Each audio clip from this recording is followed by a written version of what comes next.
What is up, everybody? Good morning and welcome back to the channel. Welcome back to my adventures in pugging Mythic Plus.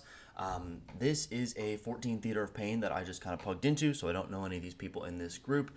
There are a couple things in this key that I do learn. This is the first kind of higher Theater of Pain that I've been able to do, that I've actually recorded as well. And we do a skip that I actually didn't even know was possible. So I do lag out a little bit, lag just a little bit in the later part of this key. So if you see a couple like weird things on my screen or something like that, if you see some delay in the abilities, I hope it doesn't piss you off too much, but you know, we are doing our best. But this run is still pretty good, still a lot of good routing and stuff like that. And this is also a route that I haven't done before as well. So the monk actually was like, hey, do this route. We won't have time to do the third mini boss. So we're able to skip that and do a little bit better in that regard. So classic skip on this first pull. We are going to actually do that 3-pack later, but we mind soothe it and just run past so we can get the bull guy with the boss, get some nice cleave going, and then this boss is just going to kind of go down.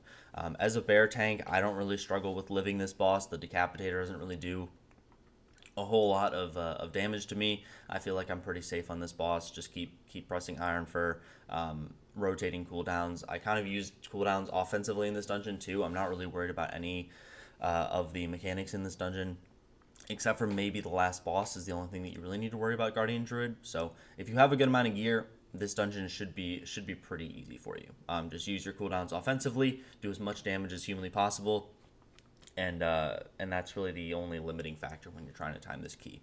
So trying to keep this boss on the outskirts of the room. We're not going to run out of space or anything like that, but making sure to drop those pools as close to each other as we can so that we have a lot of space to work with. Getting a nice bait on those decaying breaths towards the outside of the room if at all possible, and then try and kill these guys relatively evenly. If you're going to kill one first, I would probably kill the virulent guy, just because the spores are kind of annoying to move with, and if you don't want to deal with that for maybe one more set, then you can maybe focus him, but definitely try and kill them evenly because they do get a damage buff if you kill the other one quicker. So anyway, yeah, first boss down, and I just pull out my route sheet here too, so in case you guys want to see what we're doing, and all that sort of stuff. So this again is the first time I've done this route, so I take this time with the RP to just make sure that I know to some degree what I'm doing here, and we actually get a lot of really good lust timing this key as well, which I think is one of the things that makes this key very, very doable. You need to maximize the amount of times that you're using lust and making sure that you're using them on pulls that are actually worth it. So this wing, I usually go Zav the Unfallen first in my usual route, but we actually opt to do the Koltharok wing, a little caster wing. This pull right here is definitely not worth lust. I think this pull is just super, super easy. So if you've been blowing lust on this pull and you're struggling to time keys, try shifting around your route and making sure that you don't lust this pull. Because as you can see, we just pop like a defensive cooldown. Everyone should be pretty safe. Just use some stops on these shackled souls, and this is just free damage. This pull goes down really, really quickly, even without lust. No reason not to pull the big guy with all these little guys too, because the little guys don't really do a whole lot. So just a couple personals, maybe a raid cooldown, and that pull goes down super quickly. So I always think the monk is going to grab the orb here just because he's the one who knows the route, and I didn't see any notes on the route that said like to go left or anything. Accidentally pick up the orb there, don't worry about it. But I usually go right here, but I think we're going to try and minimize the amount of bone magusses that we have to kill here, because the bone magusses are going to be those guaranteed one-shots. Those will just hit you like an absolute freight train. So making sure that we are minimizing the amount of like the room for error that we have, maximizing the room for error that we have is definitely going to be key as well. Because if these soul binders get a cast off, it's not going to one-shot anybody. It's going to be all good.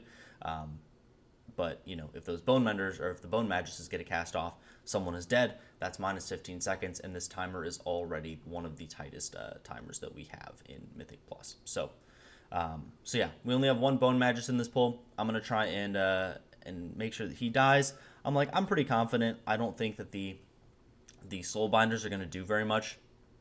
So even if we let a single target cast off, it's probably fine. Just making sure that we don't get the volleys get off while this Portal Guardian is doing his thing. Get a nice Typhoon into an Ursul's there, into a Cap Totem, and then the Bone Magus is going to die. We're going to get our kicks back up because we used those first, and then we can start using some stops again too, but we only have one Soul Bolt to deal with, or one Necrotic Bolt to deal with, and then the Soul Storm here. So even if you were more coordinated than this, you probably wouldn't let a single cast go off, but even in Pugs, that pull is fine, and it's way, way better than doing the other platform, actually, because you're minimizing those Bone Maguses. I think the other platform has 2 Bone Maguses, so if any of those casts go off, someone is dead. Again, minus 15 seconds, plus the run back. If you have to use a B-Res or something like that, then you don't have an extra B-Res, so you have a little bit less room for error in that way as well. With these 2 guys, I want to get these guys a little bit low before I chain pull, just because there's a lot of movement, a lot of casts going off. I don't know. It just seems like a little bit chaotic to have people try and do too many things at once. So I want to minimize the amount of time that people have to do multiple things, especially in a pug group. So this isn't the most efficient, but I see one of them getting a little bit low. So let's try and get something else into this. I know I have my kick up, so I think I'm gonna try and save it for the Soul Volley or something like that, or kick something off the rip, just to make sure that we can see that. While the first one dies, someone gets the volley kick, and then we are just dealing with the one Dark Speaker, and they should die relatively evenly, just because they're the Soul Binders are pulled with full health, and the Dark Speakers are pulled with about half. So everything dies pretty evenly. Pull goes great. And then we will keep on chugging. If you go right here, that's the down there is the Marrowgar model over there with the 2 Bone Maguses. It's nice not having to do that pull for sure. So this Bone Magus is going to be our primary kick target. The other cast, you can kind of, it is what it is. You're not going to be able to kick everything, but make sure that Bone Spear never goes off. That is priority 1. We'll get an Ursul's and a knockback there. Bone Spear is about to go off, but we get a nice kick on that one. And yeah, this dungeon is just going pretty well. This is just a lot of kicks, not a whole lot of tank damage. So enjoy it while it lasts, because the Zav Wing will be your chance to deal with a bunch of tank damage. So we'll take out that pull quick, and then we should have the boss platform. There we go. And this is where the timing of the key is ending up going really, really well for us. So we lusted the first pull. We did all of this caster wing over here.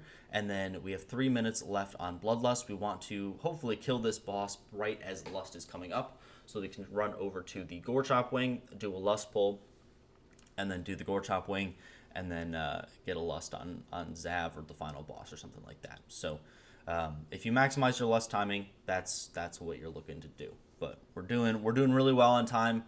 And this boss, I'm probably just going to skip ahead, because if you've done it once, you've done it a ton of times.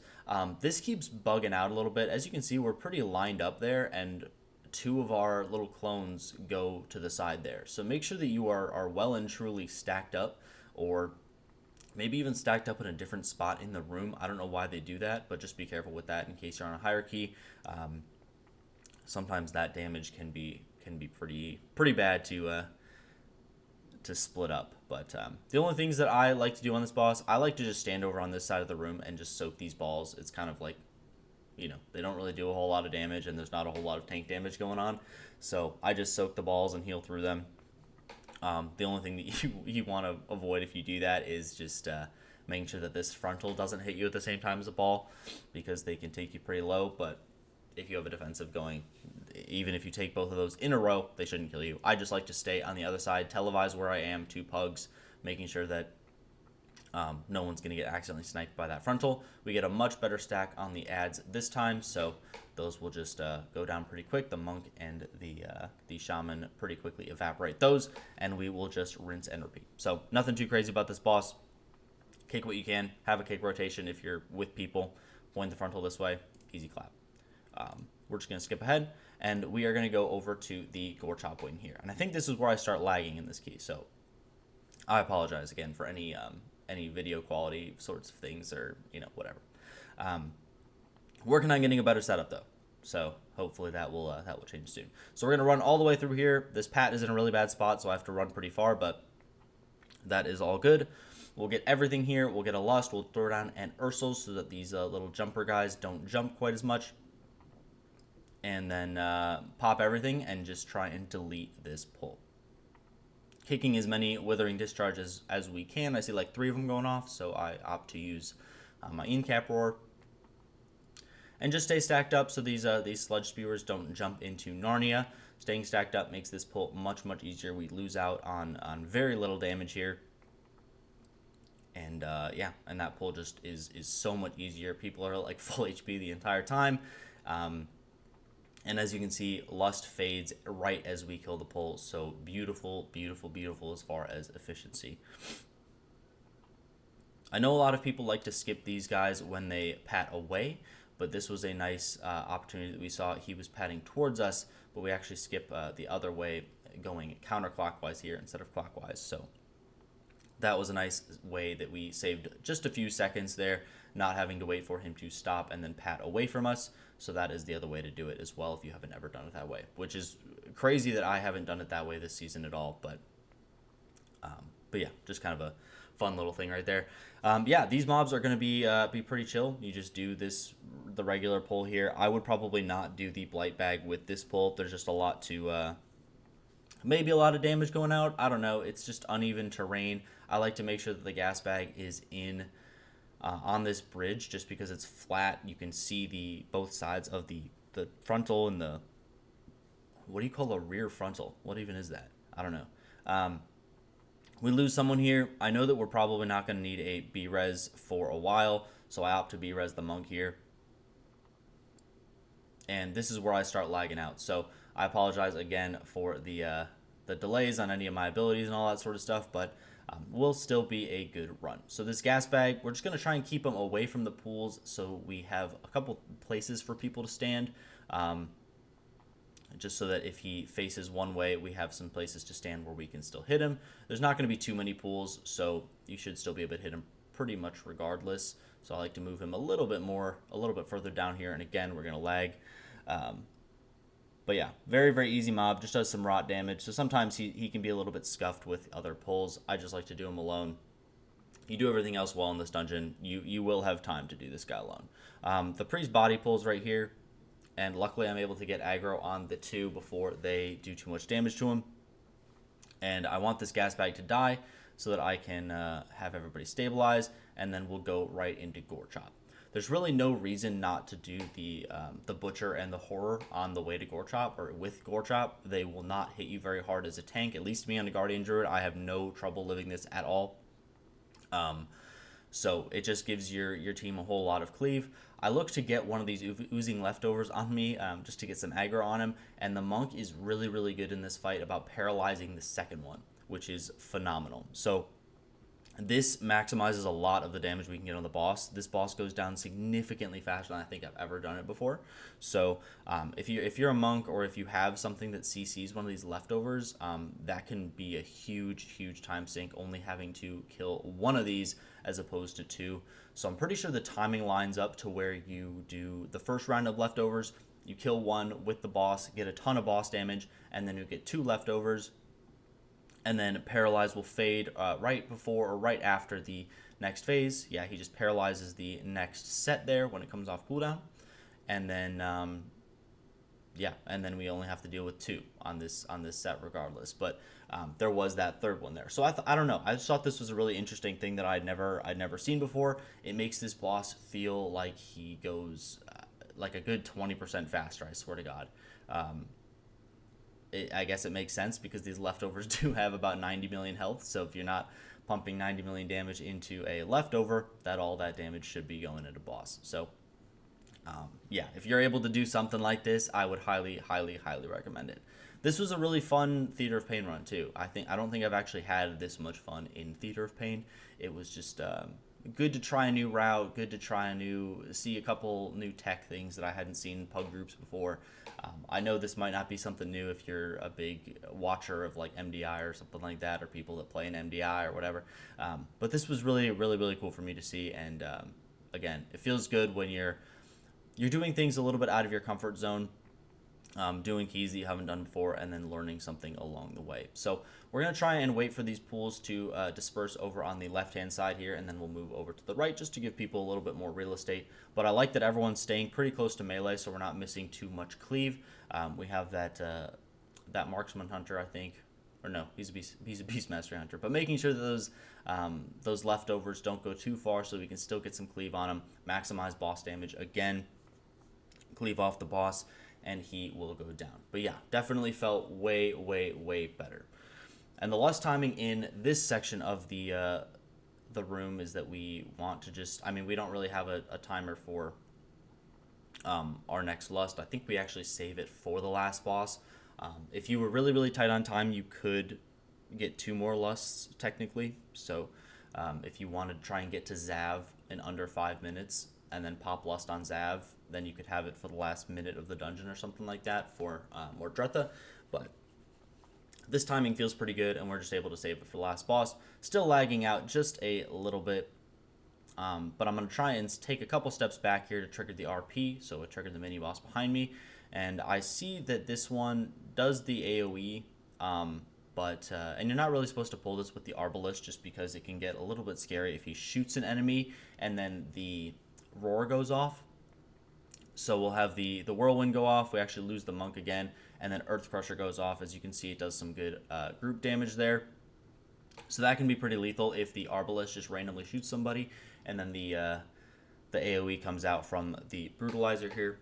But we get him down, we get the Arbalist down, and these conscripts don't do anything, so don't worry about them. They'll just kind of hang out and get cleaved down. No big deal. Personals for that Savage Flurry, and I'm trying to get this guy over towards the door here just to save a couple seconds on transit. Just going to eat up this Savage Flurry as a Guardian Druid. Again, not super worried about that. Hunter goes ahead and triggers the RP, so I can see that the mob is indeed up, and then we'll start moving down this hallway.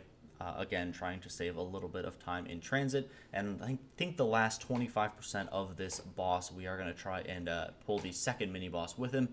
There is a combo of mini bosses that you can pretty much pull together and they won't be too dangerous. This guy is one of the more dangerous ones, especially for different tanks. I don't really worry about his Guardian tank, but this guy absolutely wrecks my Paladin. So I don't know if anyone else has had similar experiences, but I see the Earth Crusher go off. So we'll have one more AoE. Won't have to worry about that AoE coming in. We'll just have to worry about the Whirlwind and the Bloodthirsty Charge. Just dodge circles. And then the other Earth Crusher is going to come in. So everything's pretty desynced when we pull this second mob. Don't need to worry about that. Get a few seconds of cleave, and sometimes that can make all the difference. So this is probably the easier of the bosses as well. The Bloodthirsty Charge, you just move out of. Not a big deal. And then the Ricocheting Blade will just go on a random person, but it can be line of sighted. So it won't even go off if you are behind cover, which is really, really cool. So you'll see a couple people do that here in a second. See the Shaman try to get behind cover. Doesn't quite get there. And I could be tanking this boss in a better spot, but the Hunter is already in position to line of sight. And the Priest starts getting in position as well. You can see the Hunter gets targeted. He steps out of line of sight. Ricocheting Blade doesn't go off. Easy peasy. She basically only has that kind of one mechanic. Yeah, Bloodthirsty Charge. Super easy dodge. Super easy dodge. Some people would want to drag this into the middle pack on the bridge just to save time, but I don't like to give her the damage buff and the damage taken buff because of the captain there. So I'm just going to opt to do this boss by herself. It's not the most efficient, but I think we've been pretty efficient through the dungeon this far. So right as she's about to die, she's about 16 million health. That's when I go and grab this mob on the bridge here. So definitely want to make sure that we are focusing the captain here, making sure I get Moonfires and Thrashes and all that sort of stuff up on everything for that damage reduction. And then, yeah, we'll just absolutely blast into the captain here. He will give that damage buff and the damage taken reduction as far as AoE. We almost kill one of the conscripts, though. We get him really, really, really low, even despite the captain being involved. And, yeah, easiest pull ever on the bridge. These conscripts don't do anything. The Arbalests just shoot random people. Not a whole lot that you have control of over as a tank, so just do the pull and go for it. So this is where we do a skip that I've never done before. So I know you can, I think you can meld skip this boss too, but I've never done this on a Druid. So we just pop movement speed, pop roar, and then we just run. You just run past, and you should be all good. The priest actually does pull, and he does the smart thing, which is just stand there and die. If someone does pull, make sure that you just die. I've seen a lot of people that just try and commit and run and take the boss up here, and then everyone else gets in combat, and then you waste time with the death. You can't get the person up and all that sort of stuff. So if you accidentally pull in one of these situations, just make sure you stand there and die. Everyone else is safe. Just die. They'll res you. We'll do something like this. It's all good. But 4 of us make it. As you can see, that skip does work, which is very, very cool. We'll waste no time in rebuffing, and we'll go right into Zav. So Zav is just a really annoying fight. I hate not having Lust on this guy just because he's a pain. But yeah, brutal combo can hurt pretty, can hit pretty hard. So just make sure that you have something going for that, especially if you are not on a Guardian Druid. I'll eat these up pretty well, but again, on other tanks that I've played, I feel like I'm rubber banding a bit. Kill the banner as much as humanly possible. That banner will make your life hell, and you will wipe if you don't kill it. So all damage needs to go into that as soon as humanly possible. Make sure that you're able to dodge all of the mechanics there. And then when you duel, usually you want to just designate someone to win the duel. I think that's a way better way to do it. Yeah, I mean, in Pugs, we don't really have a way, so they probably just duel to the death for the most part, but they'll get that damage reduction, come back up. Usually you would want to Lust this boss, but since we're doing him so late in the dungeon and we have Mordretha in the back 9, we definitely don't want to be lusting this boss, because Mordretha is a good way to wipe. But yeah, this boss is really just rinse and repeat. Dodge mechanics, someone wins the duel, kill banner. You know, nothing too crazy about this fight. So I'm gonna just skip forward. Yeah, I don't know. It's just, I just hate that boss. I hate him. I hated him the first time he came out in Shadowlands. I hate him now. But we'll go into Mordretha with about 8 minutes on the clock, which is much more than I'm used to going into Mordretha with. We'll just take the teleporter up here. And then the next plan of attack is to get the 3-pack that we skipped at the beginning and drag that into boss. So we'll trigger the RP. We'll make sure that we get these conscripts on us, and make sure that to kill the Ritualist as the first pack in this pull. So we'll make sure to kill that, and we'll soothe one of these conscripts because they just are smacking the crap out of me. And if this Ritualist dies, then these conscripts should be pullable into the boss if they even live to that point. Our team is just doing a ton of damage, so they're below half health before we actually get the boss. We'll make sure we get the boss, and then we get some good funnel damage. If you have some funnel classes, that could be helpful. And we'll make sure to get some trash percent with the boss here. Reaping Scythe comes out. I bark skin the first one. You always want to have something running for those if at all possible. I think there's one of these that I just naked take, but it's fine. You know, it's all good. We have a lot of health as a Guardian Druid, so it ends up being all right. Grasping Rift comes out, so I pop my Nature's Vigil just to help out with a little bit of healing. Doesn't do a whole lot, but that is okay. And then we'll just get a nice thrash on these guys. Unfortunately, that one Deathwalker goes kind of rogue way over there, so I'm going to wait for his next cast. I'm going to go and try and kick him, bring him into the boss to make sure that we get some cleave. Dodging that frontal. This boss is pretty easy. I don't know. I think a lot of people struggle with this boss, but I've never really had a whole lot of issue with it, especially if you're a paladin. You can just save Divine Toll, interrupt all the sets of adds instantly. They all just stack into melee and pretty much ignore that mechanic, and then all you have to do is deal with the Reaping Scythe. I have Incarn going, so I don't need to worry about defensiving for that one. And then we'll dodge the frontal. And as you can see, pretty easy boss fight going on here. Then we'll go to phase 2 after this little portal suck. We'll bark skin that Reaping Scythe. Make sure to kick as many adds as possible. And then we should get her to 50% right here. Dodging that Dark Devastation. And then she actually cancels her frontal there to go into her Echoes of Carnage. And there we go. Pop Lust, already standing in a good spot. Just dodge those circles. I still like to keep her on the edge of the room. I think that's a better place to be. And then the bull guys should spawn here in a second. There we go. So we're going to move out of the way of those. And then again, dodge the frontal here. Dodge the bull that is coming across the arena. Unfortunately, we lose our shaman, but luckily we have a B-res available because we didn't use hardly anything in the first half of this dungeon. The Grasping Rift will come out right after those ads fade, so don't need to worry about those overlapping too much. And then we Barkskin Soak the next Reaping Scythe, AoE these ads down, and then we'll get another Dark Devastation. Luckily, the ads charge in a very ineffective way. Not going to be worried about those, and we'll just take out the boss from here. So we timed the 14, about 3 minutes on the clock, I think, when we finish this up, and that will do it. So thank you, everybody, for watching, and thank you, actually, for 500 subs, too. That is a huge milestone on YouTube, so thank you guys all for the support. I appreciate you guys watching the videos. Appreciate you guys giving me feedback in the comments as well. So if you have any feedback or anything like that, please don't hesitate to leave a comment. Leave a like on the video if you liked it, and I will catch you guys in the next one. Bye-bye.